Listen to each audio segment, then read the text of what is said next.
Whether you believe it's anime or not, Avatar: The Last Airbender is great. Amazing, in fact, and personally, my favorite show of all time. And it's obvious to anyone who's seen Avatar that it's special for a myriad of reasons, and everyone kinda already knows what makes it so good, but whatever, it's got great world building, gorgeous animation, interesting writing, tight pacing, but what really makes the show returnable and rewatchable, to me at least, is the characters. Besides Fire Lord Ozai, who admittedly is pretty one-dimensional, every character has a unique worldview and compelling motivations. Every character has obvious and developed strengths as well as flaws, and each feels more human for it. But that aside, the unarguable best character, in my opinion, and one of the greatest characters ever written, is Prince Zuko. And I've seen and read hundreds of stories, and no character has ever intrigued me more or inspired me more than Prince Zuko has. Before I dive into what makes Zuko so special, it's important to understand what type of character he is. There have existed, since the beginning of storytelling, several basic character archetypes that, to this day, continue to be propagated. The protagonist, the antagonist, the mentor, the innocent, the everyman, and the redeemed rival, Zuko being the last.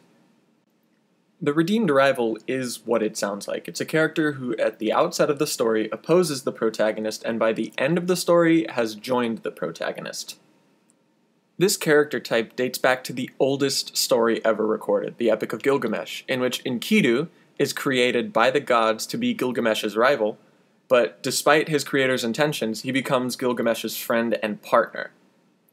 Obviously, since the archetype was conceived so early and continues to this day to pump out some of the most memorable and iconic characters from whatever franchise, there must be something inherently appealing about it. Perhaps it plays on our innate desire for the goodness in people to win out, or maybe it's because we already liked the characters and we wanted to both appreciate them and root for them. But regardless, the fact remains that these characters are everywhere, and I don't think any have ever succeeded with a more interesting, nuanced, or human transition than Zuko has. So I'm just going to assume that you've already seen Avatar. If not, then why on earth are you wasting your bandwidth watching me? So forgive me if I skip some details, but in order for me to fully explain why Zuko is so interesting, I'm going to break his life into specific segments, each of which add their own depth to his character and provide the logic by which he makes his transition. The first stage being his childhood. So Zuko grew up the firstborn son of Fire Lord Ozai and the heir to the Fire Nation throne, a title which carries a lot of heft because of the Fire Nation's position as the totalitarian, militaristic, and imperialistic aggressors in a war that's lasted a century. Despite this, and heavily thanks to the sheltering from his mother, Zuko lived a relatively peaceful childhood, besides the bullying from his sister Azula. Zuko was raised pretty oblivious to the horrors that his nation was inflicting on the world, but after the disappearance of his mother, Zuko soon came to realize just what his nation and his family stood for. After speaking out of turn at a war meeting, his father challenged Zuko to a duel for his lack of respect, left his face permanently scarred, and banished him for his weakness and unwillingness to fight. Zuko was told that in order for him to regain his title and honor, as he so lovingly puts it, he must capture the Avatar, who at this point has been missing for over 100 years. Zuko's sudden thrust from the comfort of his home life into the harsh realities of the rest of the world was only the first of several transitions, which changed his entire perspective and outlook. Here is where we, as an audience, are introduced to Zuko, in the middle of his second stage, his banishment. A teenager of around 16, Zuko is filled with nothing but anger and drive to capture the Avatar. His desire to meet his goal is insatiable, as he is sure that if he returns with his prize, his father will accept him with open arms, and his life will return to the happy and peaceful childhood it had once been. Though it's pretty painfully obvious to us, the viewers, that that will never happen. It becomes pretty clear as early as the beginning of Season 1 that although Zuko is definitely an antagonist, he's hardly evil, or even really the biggest fish in the pond. His Agni Kai with Admiral Zhao makes it wholly evident that this is a character that we are supposed to sympathize with for both his anger and banishment, and his internal character struggle. We build up an understanding of that, but we are never truly able to sympathize until the episode The Storm, in which his uncle Iroh, the only morally good Fire Nation character we've met so far, tells the story of his duel with his father and the reason he was banished. Now, instead of just seeing Zuko's struggle opposing our protagonist, we understand his motivations, and although we don't like him at this point, his morality is undoubtedly pretty gray, and he's become redeemable to us as a character. This pattern continues for a while, of Zuko occupying this weird limbo between likable and unlikable, until his encounter with his sister Azula. She informs him that the Fire Lord regrets banishing him, and desires for him to return home. Zuko, upon hearing this, is elated, but soon discovers that it's a trap, and although they are to return home, it's not as family, but as prisoners.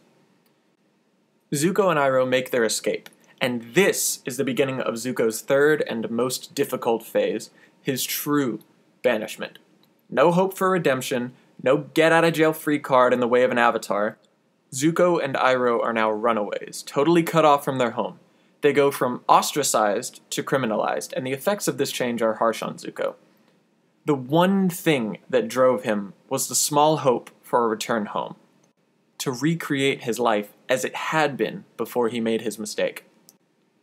But instead, Zuko's prospects only look continually worse, and his struggles only grow. Zuko releases some of his frustration during his training at lightning bending when he yells at the sky to strike him down, claiming "You've never held back before." Pretty edgy, I know, but this revelation is really important to Zuko's character. He's almost shouting at fate or God himself that his misfortunes are endless, and that they seem to be out of his control. That no matter what he does, his situation seems to just get worse, and he gets further and further from his goal. Upset with his position, Zuko takes out his aggression on his uncle, the only person at this point who actually seems to care for his well-being. Eventually, he decides to split paths with Iroh. This stage in Zuko's development is all about struggle. Although his entire adult life has been filled with turmoil, nothing compares to this portion, which is emphasized in the episode Zuko Alone. Zuko enters a small Earth Kingdom village which is being ruled by a violent sect of Earth Kingdom soldiers who have formed a sort of gang, constantly taxing the citizens and terrorizing the public. In a selfless act, Zuko confronts the soldiers who have just abducted the son of the family that had taken him in. Zuko intervenes, saves the child, defeats the soldiers, and reveals himself to be a firebender, admitting to his title as Prince Zuko, heir to the Fire Nation. But, rather than being celebrated as a hero, Zuko is immediately seen by the town people as a villain. So strong is their hatred for the Fire Nation that when compared to a violent gang who had just abducted a child, he, as a firebender, is worse strictly for his nationality. Zuko leaves the town, again ostracized and rejected. This is arguably Zuko's lowest point.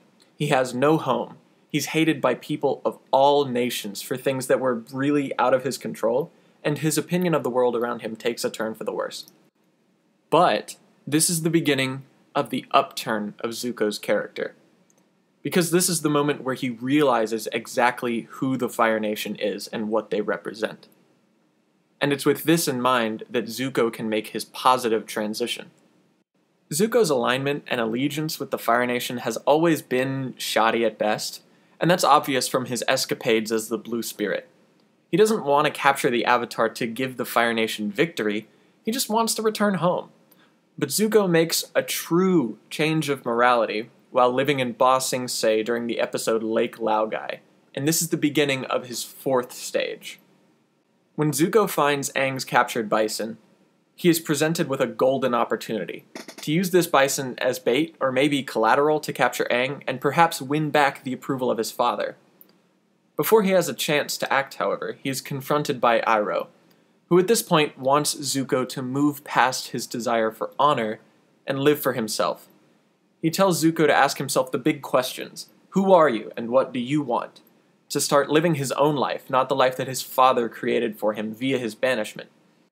Zuko, out of the frustration for his conflicting morality and the pressure for what he knows is the right thing, releases Aang's bison, and returns to Ba Sing Se.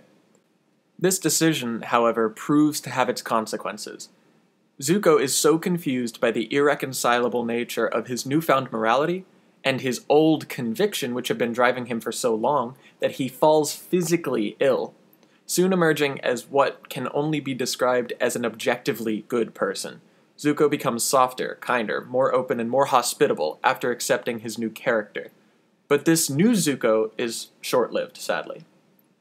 Although yes, Zuko has made a moral change, he has yet to make an ideological change, and this is where he enters his fifth stage. Azula makes her appearance in Ba Sing Se, and begins to attempt to capture or kill Aang. During their battle, they run into Zuko, who is presented a choice: the crossroads of his new morality or his old ideology. Should he join Aang, knowing it's the right thing to do, or should he fulfill his ambition of the past several years and aid Azula? Despite his apparent change, Zuko can't drop the one desire that has plagued his every waking moment for the past several years of his life, and decides to join Azula.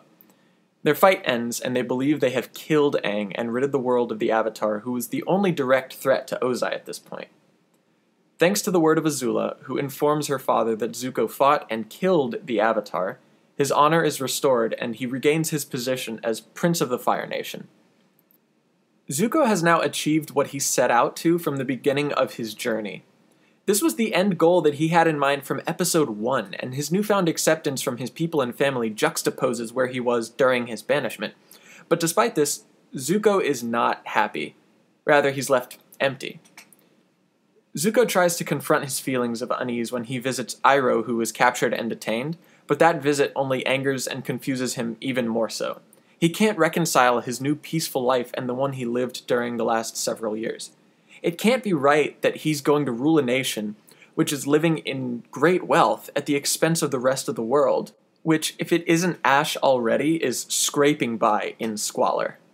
We see this confliction of morality and ideals come to a head during the episode The Beach, when Zuko, questioned by Azula, Mai, and Ty Lee as to why he is so standoffish and upset, he dramatically and in Zuko-like fashion yells, "I'm angry at myself." This is the point where Zuko understands everything about his situation. He knows he's made the wrong choice, and he's killing himself over it.